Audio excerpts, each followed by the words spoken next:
بسم اللہ الرحمن الرحیم۔ السلام علیکم ناظرین، آپ یوٹیوب چینل دیکھ رہے ہیں، میں عمران خان ہوں۔ سب سے پہلے سردار عمر نذیر کشمیری کا ایک امپورٹنٹ پیغام ہے آزاد کشمیر سے، وہ پیغام میں آپ کے سامنے رکھتا ہوں، اور بڑی اہم چیزیں ہیں آزاد کشمیر سے جو مجھے اب پتہ چلی، اور کچھ ثبوت بھی میرے پاس آئے ہیں۔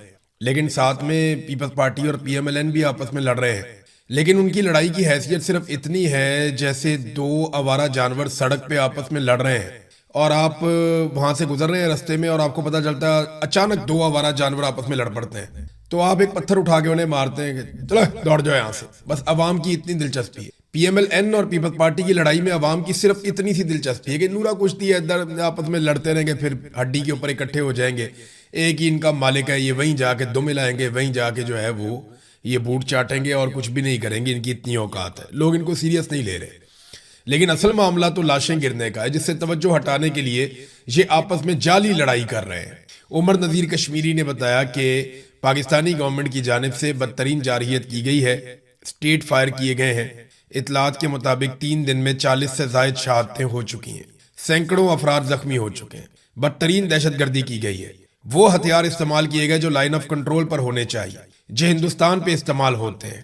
جدید ہتھیاروں کا استعمال جموں کشمیر کی نہتی عوام پر کیا گیا، یہ بہت بڑا ظلم اور بربریت ہے۔ نہ ہماری لڑائی پاکستان کے ساتھ ہے، نہ پاکستانی فورسز کے ساتھ لڑائی ہے، نہ ہی پاکستانی اداروں کے ساتھ ہے، اور نہ ہی ہم پاکستان کے خلاف ہیں۔ ہم اپنے بنیادی حقوق کی جدوجہد کر رہے ہیں۔ ہم تعلیم، صحت، انفراسٹرکچر، اپنی جو بنیادی ضروریات ہیں وہ ہم اپنے حق ملکیت کے لیے، حق حکمرانی کے لیے ایک پرامن سٹرگل ہم کر رہے ہیں، اور یہ ہمارا ایک احتجاج ہے، پرامن ہے، وہ چل رہا ہے۔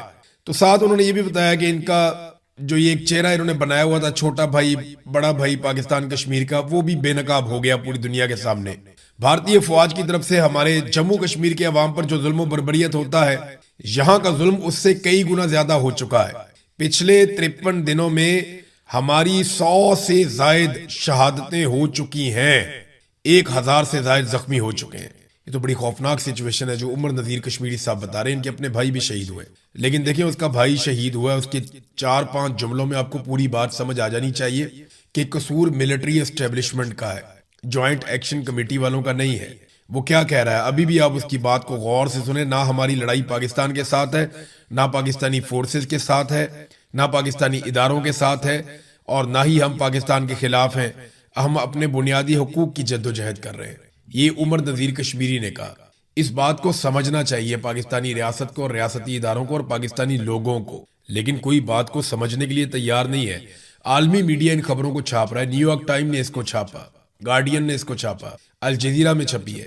باقی انڈیا تو ان خبروں کو بہت اٹھاتا ہے، پوری دنیا کے جو بین الاقوامی اخبارات ہیں وہاں پہ یہ خبریں چھپ رہی ہیں، اور پوری دنیا میں اس وقت احتجاج کی منصوبہ بندیاں ہو رہی ہیں، پاکستان تحریک انصاف کے لوگ ہوں یا اوورسیز کشمیری ہوں۔ یہ برطانیہ سے لے کے یورپ تک بہت بڑے احتجاج پلان کر رہے ہیں۔ آنے والے دنوں میں آپ کو امریکہ میں، یورپ میں، کینیڈا میں، آسٹریلیا میں، یعنی جہاں جہاں پاکستانی موجود ہیں، آپ کو وہاں پہ سوائے ان ملکوں کے جہاں پہ ڈکٹیٹرشپ ہے، اس کے علاوہ آپ کو بہت سارے ممالک میں احتجاج کی خبریں ملیں گی۔ جرمنی میں ایک بڑا احتجاج پلان کیا گیا ہے، اسی طرح ایک احتجاج کی پلاننگ میں سن رہا تھا کہ اسپین میں کی گئی ہے، اٹلی میں احتجاج کی تیاریاں ہیں۔ تو ہر جگہ پہ یہ اگست کے مہینے میں آپ کو بہت زیادہ احتجاج سننے اور دیکھنے کو ملے گا۔ یورپی ممالک میں، امریکہ میں، برطانیہ میں، ہر جگہ آپ دیکھیں گے کہ لوگ نکل کر احتجاج کریں گے، اور احتجاج اس وجہ سے بھی کہ عوام کے حق پہ ڈاکہ ڈالا گیا ہے۔ ابھی یہ پی ایم ایل این اور پیپلز پارٹی، ان کی لڑائی سے کم ایک فائدہ ضرور ہوا کہ ان دونوں نے مل کر عاصم منیر صاحب کا جو کردار ہے اس کو بے نقاب کیا۔ پیپلز پارٹی بتاتی ہے کہ کس طریقے سے عاصم منیر صاحب نے پاکستان تحریک انصاف کا جیتا ہوا الیکشن کمیشن کو حکم دے کے چوری کروایا، اور وہ پی ایم ایل این کی جھولی میں ڈال دیا۔ اسی طرح پی ایم ایل این بھی بتاتی ہے کہ کس طریقے سے پیپلز پارٹی نے عاصم منیر صاحب کے ساتھ مل کر پی ٹی آئی کا مینڈیٹ چوری کیا۔ ایکچولی تو مینڈیٹ ان ساروں نے پاکستان تحریک انصاف کا چوری کیا ہے۔ ابھی جماعت اسلامی نے بتایا کہ کس طریقے سے اسٹیبلشمنٹ نے کراچی کی 22 سیٹوں کو 2 جماعتوں میں بانٹ دیا، ایم کیو ایم میں اور پیپلز پارٹی میں، یعنی 15 سیٹیں دے دی ایم کیو ایم کو اور 7 سیٹیں دے دی پیپلز پارٹی کو۔ پیپلز پارٹی ایک بھی سیٹ نہیں جیت سکتی، یہ سب جانتے ہیں۔ ایم کیو ایم کی بھی الطاف حسین کے بعد کوئی حالت نہیں ہے، یہ بھی سب جانتے ہیں۔ پی ٹی آئی کی سیٹیں تھیں، ان سے چھین لی گئی، لیکن اچھی بات یہ ہے کہ پیپلز پارٹی اور پی ایم ایل این کی لڑائی میں ان دونوں نے مل کر فیلڈ مارشل صاحب کا جو کردار تھا سیاسی، اسے بڑے پیمانے پر بے نقاب کیا ہے، اور ان دونوں نے بتایا کہ کس طریقے سے فیلڈ مارشل نے ان دونوں کی مدد کی ہے۔ یعنی Peoples Party P M L N کے پول کھول رہی ہے, P M L N Peoples Party کے پول کھول رہی ہے, اور یہ وہ اس لیے کر رہے ہیں تاکہ جو لاشیں گر رہی ہیں آزاد کشمیر میں ان کے اوپر پردہ ڈالا جا سکے. اب 100 کے قریب لاشیں گر گئی ہیں بقول عمر نذیر کشمیری صاحب کے. سینیٹر مشتاق جو ہیں وہ دستور لاپتہ ہیں, وہ احتجاج کرنے کے لیے کشمیر جانا چاہتے تھے, انہیں نہیں جانے دیا, انہوں نے وہیں پہ کھڑے ہو کے ناکے کے پاس احتجاج کیا, واپس جا رہے تھے, ان کو اغوا کر لیا گیا. اب جب میں یہ ویڈیو کر رہا ہوں تو اب تک ہمیں نہیں پتا کہ سابق سینیٹر مشتاق صاحب کہاں ہیں. وہ ہمیشہ ہیومن رائٹس کے لیے آواز اٹھاتے ہیں, کمزور طبقات کے لیے بولتے ہیں. ہمیشہ انہوں نے کشمیر کے لیے اور فلسطینیوں کے لیے آواز اٹھائی. 2 مرتبہ اسرائیل نے بھی انہیں گرفتار کیا, باقاعدہ وہ ان کی حراست میں رہے, ان کے تشدد کا سامنا کیا, لیکن آپ دیکھیں کہ سینیٹر مشتاق انہیں بھی اغوا کر لیا گیا ہے. یہ ہے ناظرین صورتحال. تو اگست میں بہت سارے احتجاج ہوں گے, وہ آپ دیکھیں گے. ایک اور چیز ناظرین, فالس فلیگ آپریشنز, کچھ ویڈیوز ایسی ہیں ہمارے پاس جہاں پہ نقاب پوش لوگ گاڑیاں توڑ رہے ہیں آزاد کشمیر میں, نقاب پوش لوگ سادہ کپڑوں میں فائرنگ کر رہے ہیں آزاد کشمیر میں. لیکن کیونکہ جو آزاد کشمیر کے نوجوان ہیں انہیں ایک بات سمجھ آ گئی ہے کہ آپ نے ویڈیو بنانی ہے اینڈ تک اور ثبوت اکٹھے کرنے ہیں, تو یہ نقاب پوش لوگ جب فائرنگ وائرنگ کرتے ہیں اور ان کی ویڈیو بنائی جاتی ہے تاکہ بعد میں یہ کہا جا سکے کہ یہ دیکھیں آزاد کشمیر کے لوگ فائرنگ کر رہے ہیں, تو جو کشمیری نوجوان ہیں وہ ان کی ویڈیو بناتے رہتے ہیں, حتیٰ کہ یہ سیکیورٹی فورسز کے پاس جا کے کھڑے ہو جاتے ہیں. یعنی کسی جگہ پہ نقاب پوش افراد آتے ہیں, وہ آ کر فائرنگ کرتے ہیں, اور اس کے بعد وہی والے نقاب پوش افراد جو ہے وہ سیکیورٹی فورسز کے ساتھ کھڑے ہوئے گپے لگاتے ہوئے بھی دکھائی دے دیتے ہیں, یا ان کے ساتھ آتے ہوئے اور جاتے ہوئے بھی دکھائی دیتے ہیں. تو یہ آزاد کشمیر کے نوجوان جان پر کھیل کے ایک ایک ویڈیو بنا کے ثبوت اکٹھے کر رہے ہیں تاکہ فالس فلیگ آپریشن ان کے کھاتے نہ ڈالا جا سکے. ابھی کچھ سابق فوجی افسران ہیں, ان کے اکاؤنٹوں سے آرٹیفیشل انٹیلیجنس کی ویڈیوز شیئر کی گئی ہیں. ایک ویڈیو میں دکھایا گیا کہ کشمیری کھڑا ہے, وہ فائرنگ کر رہا ہے, اور باقی آس پاس کے لوگ بالکل ارریلیونٹ ہیں اس فائرنگ سے, بلکہ اس کے پاس سے ایک موٹر سائیکل والا 2 لوگ گزرتے ہیں, وہ اسی طرف جا رہے ہیں جس طرف کو وہ گولیاں چلا رہا ہے, اور وہ جا رہے ہیں ادھر کو. یعنی لوگوں کو یہ بیوقوف سمجھتے ہیں. آرٹیفیشل انٹیلیجنس کی ویڈیوز فائرنگ کی ریٹائر فوجی لگا رہے ہیں. ابھی تم نے ساری زندگی بندوق کے ساتھ گزاری ہے, کم سے کم تمہیں تو اتنا پتا ہونا چاہیے کہ یہ جعلی ویڈیو بنی ہوئی ہے. اس طرح کے ماحول میں ایسے فائرنگ ہوتی ہی نہیں ہے, اور یہ ویڈیو جعلی بنی ہوئی ہے, اور وہ آدمی اسی سمت جا رہے ہیں, لوگ وہیں سے گزر رہے ہیں جہاں وہ گولیاں چلا رہے ہیں, لوگوں کو لگی نہیں رہی. یہ بہت عجیب صورتحال ہے. پروپیگنڈے کا ایک دور ہے اور سب مل کر پروپیگنڈا کر رہے ہیں, اور یہ ثابت کرنے میں لگے ہیں کہ جن کشمیریوں کو ہم نے ہمیشہ اپنی شارک کہا اور انہیں اپنے دل کے قریب رکھا, آج وہ سارے غدار ہو چکے ہیں. ماضی میں نا انہوں نے, اب میں کیا بار بار آپ کو بتاؤں, انہوں نے سب کو ہی غدار قرار دیا. سب سے پہلے قائد اعظم کو لاپتہ کر کے پہنچا دیا زیارت میں, نہ قائد اعظم سے پہلے نہ قائد اعظم کے بعد. آج تک کسی کو بھی ڈاکٹر نے زیارت میں نہیں بھیجا, اکیلا قائد اعظم ہے جس کو زیارت میں بھیجا تھا. ٹی بی ہوگی, ان کا علاج وہاں پہ ہوگا. بھئی ان کو اتنی ہائٹ پہ آپ نے بھجوا دیا جہاں پہ ویسے ہی سانس لینے میں دشواری ہوتی ہے. تو یہ ایکچولی قائد اعظم کی ابڈکشن ہوئی تھی, انہیں جبری طور پہ لاپتہ کیا گیا تھا. یہ دعویٰ کیا جاوید ہاشمی صاحب نے, اور انہوں نے بڑی اچھے دلائل بھی دیے اپنے دعوے کے حق میں.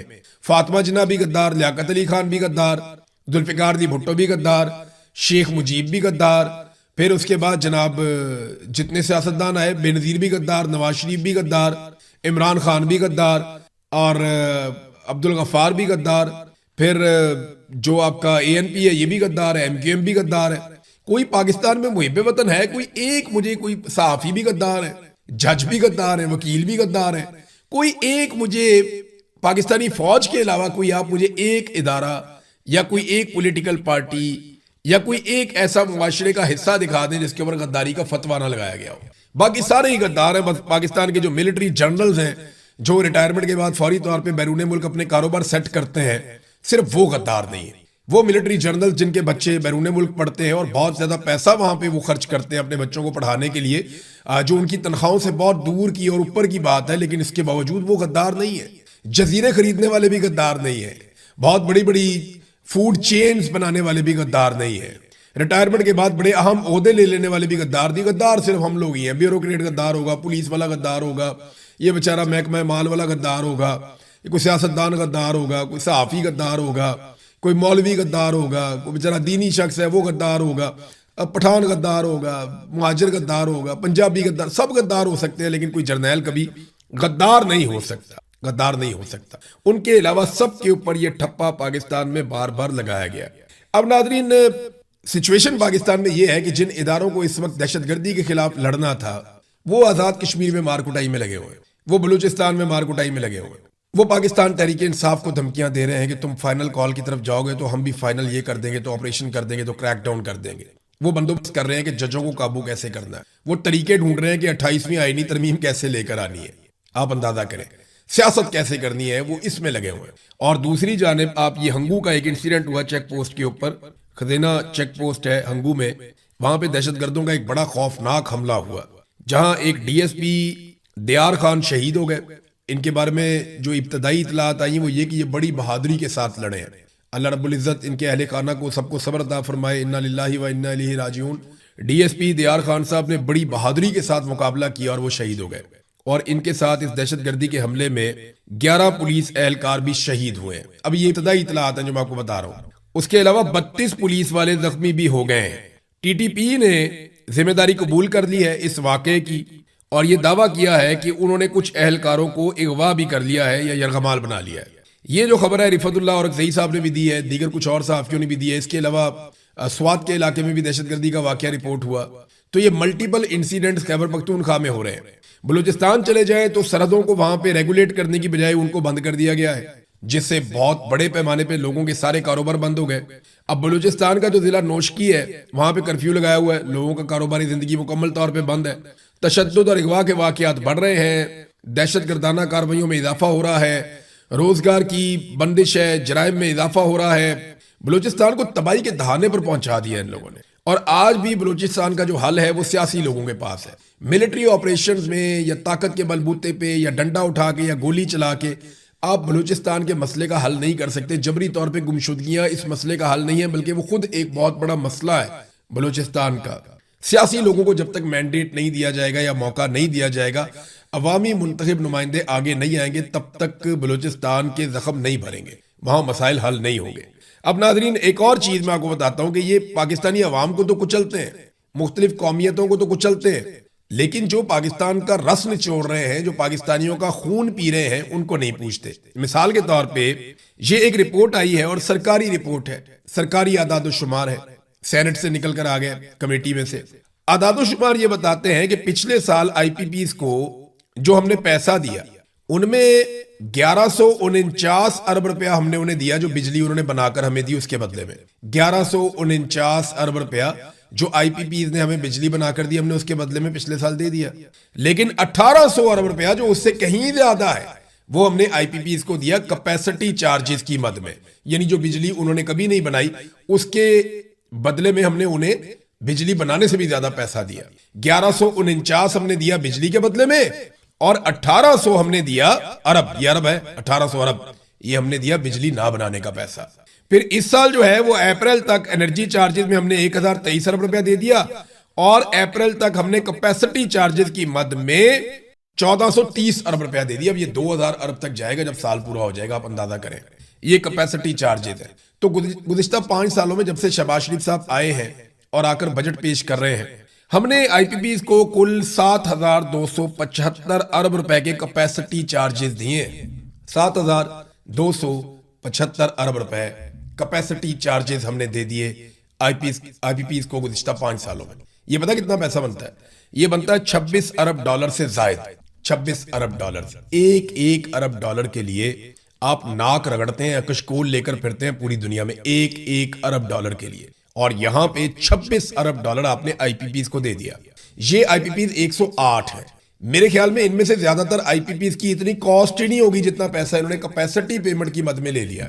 یعنی ایک انہوں نے منصوبہ لگایا، اس کے اوپر جو مفت میں پیسہ ملا وہ پیسہ اتنا زیادہ ہو گیا کہ منصوبے کی لاگت بھی اس میں سے نکل گئی، اور حکومت نے جب یہ منصوبے لگائے گئے تو ان پہ بہت ساری ڈیوٹیاں اور چیزیں معاف کی تھیں۔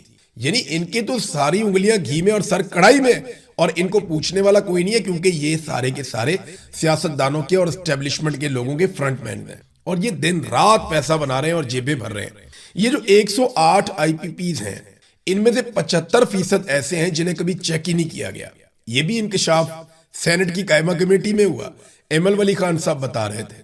ان میں سے 108 میں سے 75 ایسے ہیں جن کا کبھی وزٹ ہی نہیں کیا گیا، جن کو اللہ کے حوالے سے ان کے نام کو استعمال کرتے ہوئے رولز بنائے گئے تھے، اور یہ طے کیا گیا تھا کہ قیدیوں کو کیا سہولتیں دی جائیں گی اور کس حالات میں قیدیوں کو رکھا جائے گا، اور کون کون سی چیزیں تشدد کے زمرے میں آتی ہیں۔ I call on Pakistan to restore humane conditions. میں پاکستان سے یہ مطالبہ کرتی ہوں کہ وہ فوری طور پہ جو عمران خان صاحب کے انسانی حقوق ہیں یا جو قیدیوں کے حقوق ہیں انہیں وہ بحال کریں. یہ اب مطالبہ اقوام متحدہ کی جانب سے آیا، لیکن پاکستان کی سرکار کو پرواہ کوئی نہیں ہے اور موجیں لگی ہوئی ہے. تو پھر ان کو دھوپ لگے گی، پھر ان کو مصیبت پڑے گی، پھر ان کو اقوام متحدہ کے سٹیٹمنٹ سے بھی فرق پڑے گا، یورپی یونین کے سٹیٹمنٹ سے بھی فرق پڑے گا، ایمنسٹی انٹرنیشنل کے سٹیٹمنٹ سے بھی فرق پڑے گا. لیکن جب تک ڈونلڈ ٹرمپ نے اپنا شفقت بھرا جوتا اور اس کا سایہ ان کے سر پہ رکھا ہوا ہے تب تک انہیں پرواہ کرنے کی ضرورت نہیں ہے. دیکھیں نا، میں نے تھوڑے دن پہلے خبردار کیا تھا اور میں نے بتایا تھا کہ جیل کے اندر ایک عورت ہے جس کا نام ہے نادیہ خواجہ. یہ جیل کے اندر بہت ہی انلیگل ایکٹیویٹیز کرتی ہے اور یہ جیل میں بہت طاقتور عورت بنی ہوئی ہے. اور یہ دعویٰ کیا گیا، جو میرے سورس نے مجھے بتایا، کہ یہ اوپر سے لے کر نیچے تک سب کو کھلاتی پلاتی ہے. اور اس طرح کی عورتوں کو استعمال کیا جاتا ہے جیل میں پولیٹیکل خواتین کو دبانے کے لیے، پولیٹیکل خواتین کو نشان عبرت بنانے کے لیے، ان خواتین کی زندگی اجیرن کرنے کے لیے. میں نے یہ ساری چیزیں بتائی تھی اور میں نے تب یہ کہا تھا کہ آئی جی کو اس کے اوپر نوٹس لینا چاہیے، ہوم سیکٹری کو اس کے اوپر نوٹس لینا چاہیے اور جو متعلقہ افسران ہیں وہ اس ساری چیز کو چیک کریں. یہ بہت بڑی زیادتی ہے کہ پولیٹیکل قیدیوں کو، جن کے صرف پولیٹیکل ویوز کی وجہ سے وہ جیلوں میں ہیں، آپ انہیں جرائم پیشہ افراد کے ان کے سامنے آپ پھینک دیں اور جرائم پیشہ افراد جو چاہے ان کے ساتھ سلوک کرتے پھریں یا ان کے ساتھ بدسلوکی کریں. ابھی یہ انسیڈنٹ ہو گیا بہت افسوسناک. اس کو پاکستان تحریک انصاف کے جنرل سیکرٹری سلمان اکرم راجہ صاحب نے اور بہت سارے اور لوگوں نے اس کو رپورٹ کیا ہے. پتہ یہ چلا کہ جو نادیہ خواجہ نامی عورت ہے، میں نے پہلے خبردار کیا تھا اور وہی حرکت ہوئی ہے. یہ عورت 10 خواتین کے ساتھ بیرک میں داخل ہوئی. اب بتائیں یہ کیسے آ سکتی ہے 10 خواتین کو لے کر؟ جیل کے اندر ایسے تو نہیں ہوتا کہ آپ دندناتے پھریں، آپ کا دل کر رہا ہے آپ ادھر چلے جائیں، اس بیرک میں چلے جائیں، ادھر چلے جائیں، ایسے نہیں ہوتا.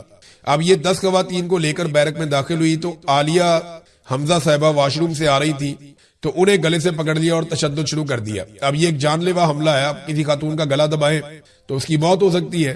تو پھر وہاں پہ جو باقی پاکستان تحریک انصاف کی خواتین ہیں، جن میں صنم جاوید، فلک جاوید، دیگر خواتین، انہوں نے بھاگ کر عالیہ حمزہ کو چھڑوایا اور ان کی جان بچائی. اور اس میں ان خواتین کو، ان عورتوں کے ناخن بھی لگے اور یہ معمولی زخمی بھی ہوئی. اب معاملہ یہ ہے کہ رات کو خواتین سو رہی ہوں اور یہ گینگ اسی طرح آ کے ان کے اوپر اٹیک کر کے ان کو جان سے مار دے تو اس کا جواب کون دے گا؟ یہ میں پہلے اس لیے کہہ چکا ہوں کہ ذمہ دار اس کا آئی جی جیل خانہ جات ہے، نمبر 1. نمبر 2، ہوم سیکٹری وہ بھی اس کے لیے ذمہ دار ہے، اس کو رسپانسبلٹی لینی پڑے گی. اور جیل کا جتنا عملہ وہاں پہ موجود ہے، superintendent of Kot Lakhpat jail اور اس کے ساتھ جو باقی لوگ ہیں وہ سارے بھی ذمہ دار ہیں. یہ عورت تو قیدی ہے، یہ جیل کے اندر اگر کچھ کر رہی ہے تو اس کے لیے ذمہ داری جو انتظامیہ ہے ان کی ہے اور ان کو پہلے خبردار کیا تھا. میں نے آج سے 2 یا 3 دن پہلے یہ ویلاگ کر کے بتایا تھا. یہ آپ چھوٹا سا کلپ سن لیں، آپ کو پتہ چل جائے گا. میرے پاس جیل کے اندر سے خبر آئی ہے، یہ کوٹ لکھپت جیل کے اندر سے میں آپ کو خبر دے رہا ہوں. جو جیل کا عملہ ہے ان میں سے ایک خاتون نے مجھے جو خبر دی وہ میں آپ کے سامنے رکھ دیتا ہوں. یہ نازیہ خواجہ نامی ایک خاتون ہے، ایک عورت ہے جو جیل کے اندر بند ہے اور اس کو اسپیشل جگہ پہ رکھا گیا ہے. ایسی جگہ پہ رکھا گیا ہے جہاں پہ خواتین قیدیوں کو زیادہ دیر تک نہیں رکھا جاتا، لیکن اس کو اسپیشل سٹیٹس جیل کے اندر دیا گیا ہے. یہ نازیہ خواجہ نامی جو خاتون ہے یہ دعویٰ کرتی ہے کہ انمول پنکی کے ساتھ بھی اس کے تعلقات ہیں اور جیل میں اس کو بہت پروٹوکول دیا جاتا ہے. جیل کا عملہ بھی پریشان ہے کہ اس کو اتنا پروٹوکول کیوں ملتا ہے اور یہ وہاں جیل میں سب کو کہتی پھرتی ہے کہ جناب میرے تو تعلقات اوپر تک ہیں، تو جو میں پیسہ خرچ کرتی ہوں وہ تو آئی جی تک جاتا ہے اور جیلر تک جاتا ہے اور ہر جگہ پہ جاتا ہے. یہ جیل میں چوڑی ہو کے پھرتی ہے یہ عورت. نام ہے اس کا نادیہ خواجہ. اس کی 3 بیٹیاں بھی مبینہ طور پہ اس کے ساتھ جیل کے اندر بند ہیں، یہ بھی دعویٰ کیا گیا اور یہ بھی بتایا گیا کہ یہ جیل کے اندر منرل واٹر کی جو بوتلیں ہیں ان کے اندر شراب بھی سپلائی کرتی. اس کو جیل میں سگریٹ، ویپ اور نشہ اور ہر طرح کی چیزیں لانے کی اجازت ہے اور یہ باقاعدہ منشیات کا کاروبار کرتی ہے اور اس نے پوری جیل کا ماحول خراب کیا ہوا ہے. وہاں پہ خواتین جو ہیں ان کو ہر چیز سپلائی کی جاتی ہے اور جرائم پیشہ خواتین کے اندر پاکستان تحریک انصاف کی خواتین کو جان بوجھ کر مکس کر کے رکھا جا رہا ہے. میں نے ان سے پوچھا جی آپ کے جیل کا کوئی طریقہ کار نہیں ہے، کوئی ایسا مینول نہیں ہے کہ یہ سیاسی قیدی ہیں ان کو الگ رکھیں، یہ عادی مجرم قیدی ہیں ان کو الگ رکھیں، یہ منشیات والے ہیں ان کو ادھر رکھیں؟